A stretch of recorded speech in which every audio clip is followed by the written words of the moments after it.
Hello guys! For today's video, tayo po ay magluluto sa ating ginawang kalan. Ayan, ipapakita ko po sa inyo kung gaano kadaling magluto sa ating DIY na kalan.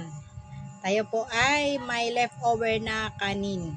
Kaya, yun na po ang ating lulutuin. Magsasangag po tayo para pang almusal. Ayan, samahan nyo ako guys para maipakita ko sa inyo kung gaano nakakatuwang magluto sa aking ginawang DIY na kalan. Ayan, nakakatuwa po talaga yung nakagawa ka ng kalan na mapaglulutuan mo kung saan makakatipid ka. Makakatipid sa gas at sa budget. Ayan, kasi marami po tayong bayarin kaya kailangan po tayong mag-isip ng paraan para tayo ay makatipid. Ayan, samahan nyo ako guys. Let's go!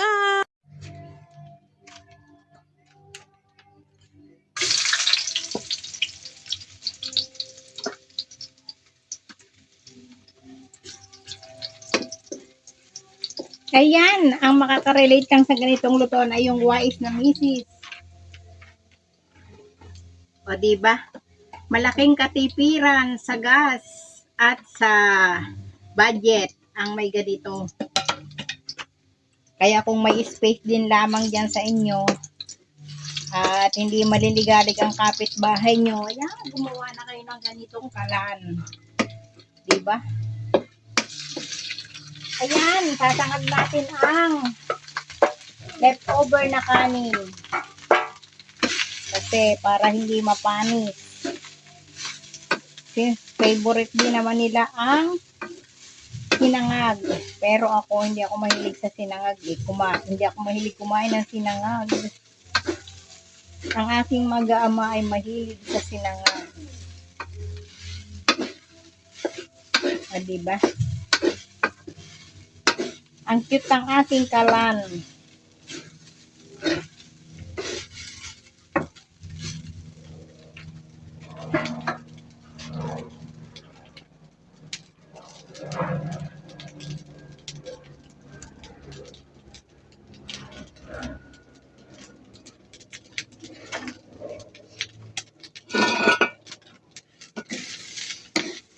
Kung sa diskarte din lang ang pag-uusapan, ayan, hindi ako pahuhuli dyan.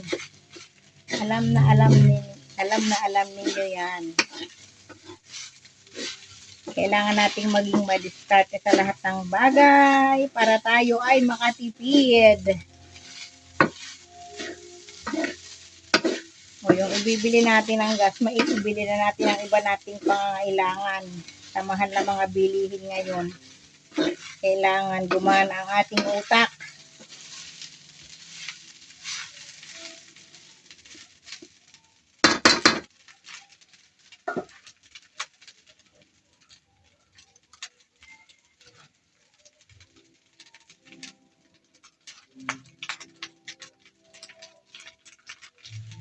Kung gas din lamang ang pinoproblema mo, gumawa ka na ng ganito para mas maganda.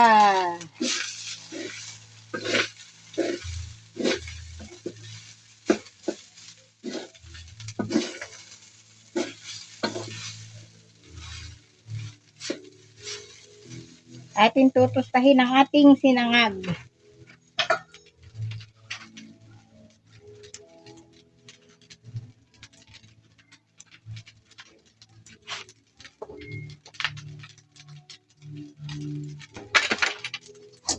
Tapos yung luma nating tong napapakinabangan pa rin.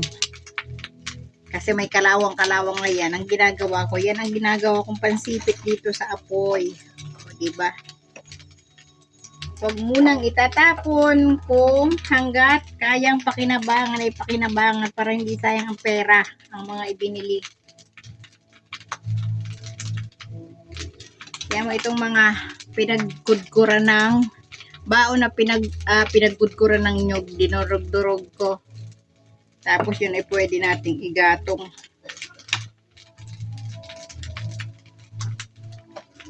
Yan, kung taga-probinsya ka, makakagawa ka ng ganito sa ginagawa ko. Pero kung taga-syudad ka, wala kang idea kung paano gawin, sorry na lang sa'yo. Magtitiis ka na lang sa taas ng gas, sa mahal ng bilihin.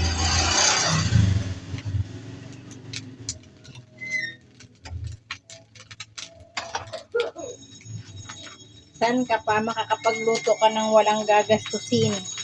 Wala kang iisipin na sayang ang gas. Pwede mo nang lutuin kung anong gusto mong lutuin.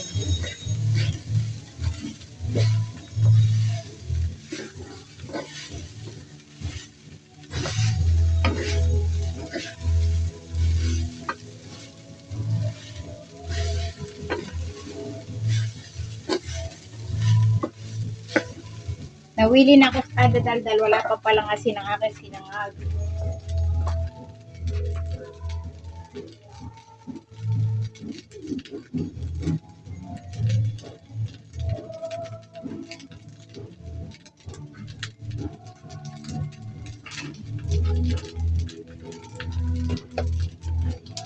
Yan, lagyan natin ng asin.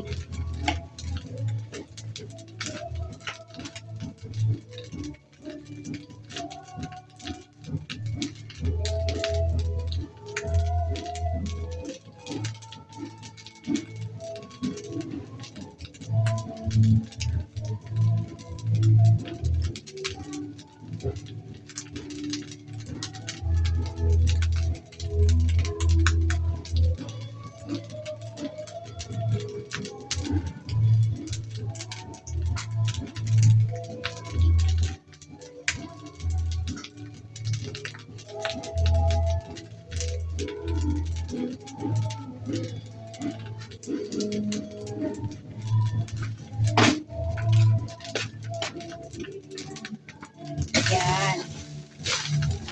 Pasensya na kayo, may music ako kasi ganyan talaga dito sa amin. Malapit lang sa church.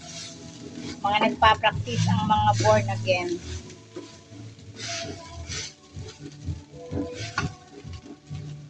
At lagyan natin ng 2 egg. Para may ulam na. May ulam na. Libre luto na din ang ulam. Pagpang-anutan din lamang ay ayos na yan. Ayos na yan sa marunong magtipid.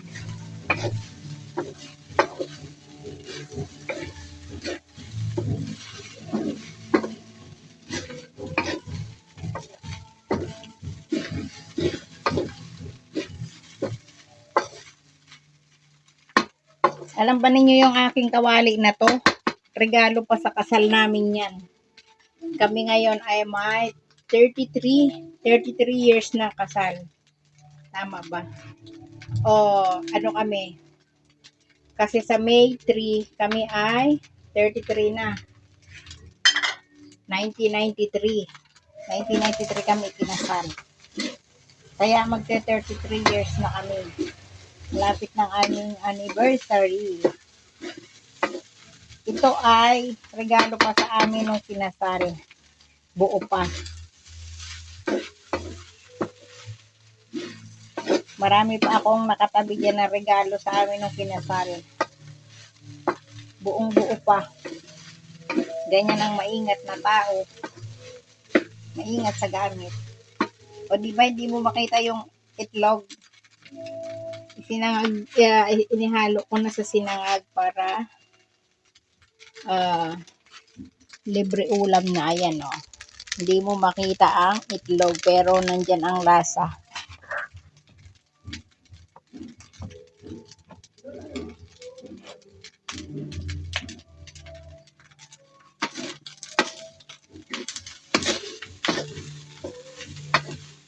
Dito ako nagluluto sa labas, sa dulo ng aking garahe. Hindi pwede sa loob. Mangingitim ang kisame, mangingitim ang bubong.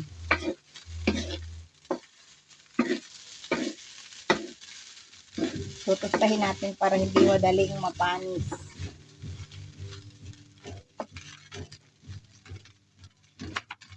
Ayan, ganyan lamang ang madiskarteng misis. Madiskarteng nanay. O, ayan. ang aking sinangag sa aking niluto sa aking kalan na DIY. Thank you for watching and follow for more videos, for more updates. Ayan, nakita niyo yung kahoy na yan, yung bato na yan. Pag gusto kong magdalawang salang, nilalagay ko lang yan dito. Tapos, ang gatong ko hanggang dito. Di pwedeng pagsabayin ang pagluto. O, diskarte na naman. Thank you for watching. Bye!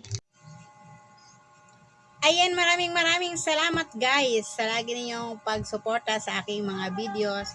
Tayo po ay nakapagluto na sa ating ginawang kalan.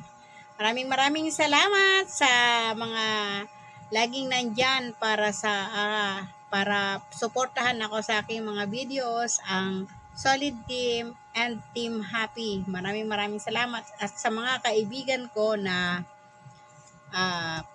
nadadalaw ako sa aking premiere. Thank you so much sa inyong suporta.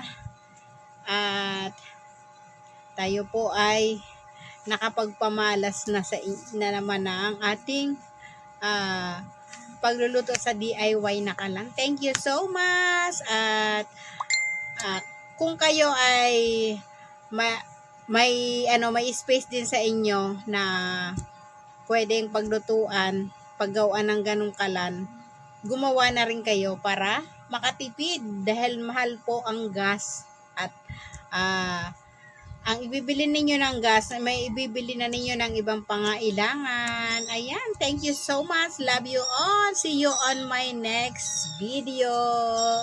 Thank you for watching. Bye-bye.